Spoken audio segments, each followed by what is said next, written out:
Troy, the minstrel sang, was the greatest of the cities of men. It had been built when the demigods walked the earth.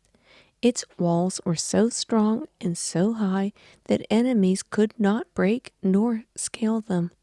Troy had high towers and great gates, and its citadels there were strong men well armed, and in its treasuries there were stores of gold and silver. And the king of Troy was Priam. He was old now, but he had sons that were good captains. The chief of them all was Hector. Hector, the minstrel sang, was a match for any warrior the nations could send against Troy.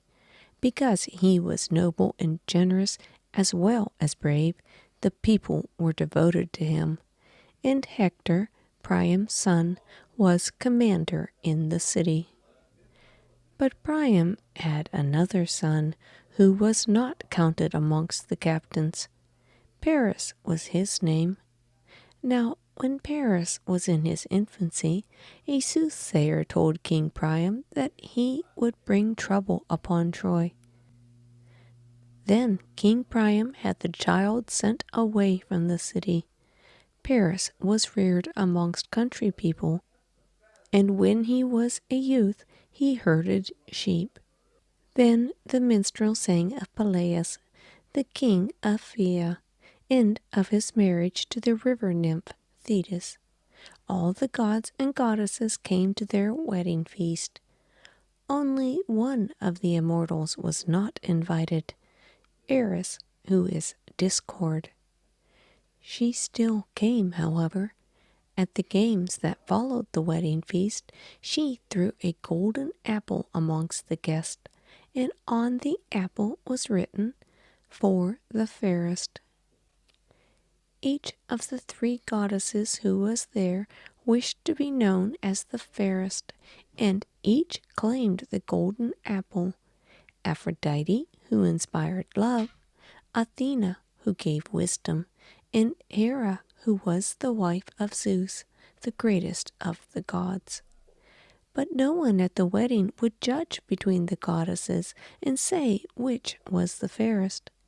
And then the shepherd Paris came by, and him the guest asked to give judgment. Said Hera to Paris, "Award the apple to me, and I will give you a great kingship." Said Athena, "Award the golden apple to me, and I will make you wisest of men."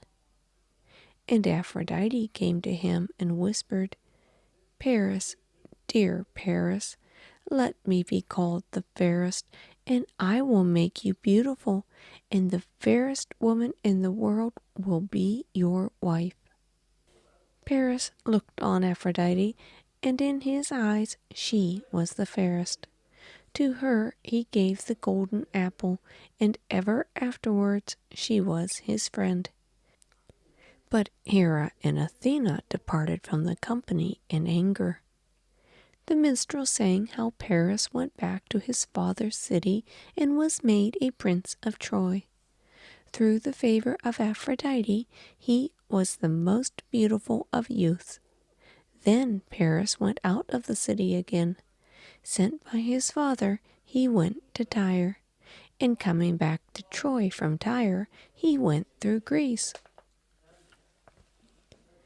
Now the fairest woman in the world was in Greece. She was Helen, and she was married to King Menelaus. Paris saw her and loved her for her beauty, and Aphrodite inspired Helen to fall in love with Paris. He stole her from the house of Menelaus and brought her into Troy. King Menelaus sent to Troy and demanded that his wife be given back to him.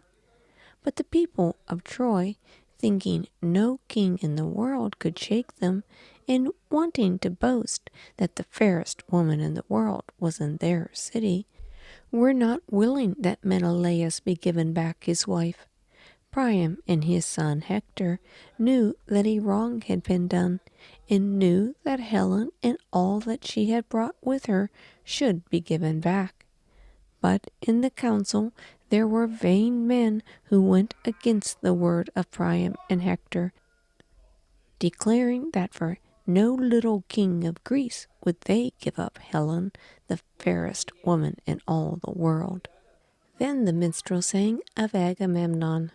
He was king of rich Mycenae, and his name was so high and his deeds were so renowned that all the kings of Greece looked to him.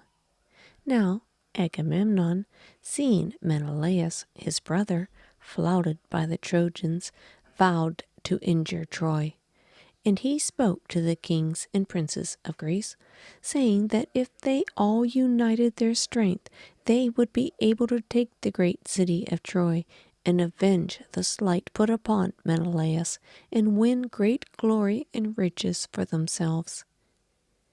And when they had come together and taken note of their strength, the kings and princes of Greece thought well of the word of Agamemnon, and were eager to make war upon Troy. They bound themselves by a vow to take the city. Then Agamemnon sent messages to the heroes whose lands were far away, to Odysseus and to Achilles, who was the son of Peleus and Thetis, bidding them also to enter the war. In 2 years the ships of all the kings and princes were gathered into Aulis, and the Greeks, with their leaders, Agamemnon, Aias, Diomedes, Nestor, Idomeneus, Achilles, and Odysseus, sailed for the coast of Troy. One hero after another subdued the cities and nations that were the allies of the Trojans, but Troy they did not take. And the minstrel sang to Telemachus and his fellow voyagers how year after year went by, and how the host of Greeks still remained between their ships and the walls of the city, and how in the 9th year there came a plague that smote with death more men than the Trojans killed. So the ship went on through the dark water very swiftly, with the goddess Athena in the likeness of old Mentor guiding it, and with the youths listening to the song that Phemius the minstrel sang.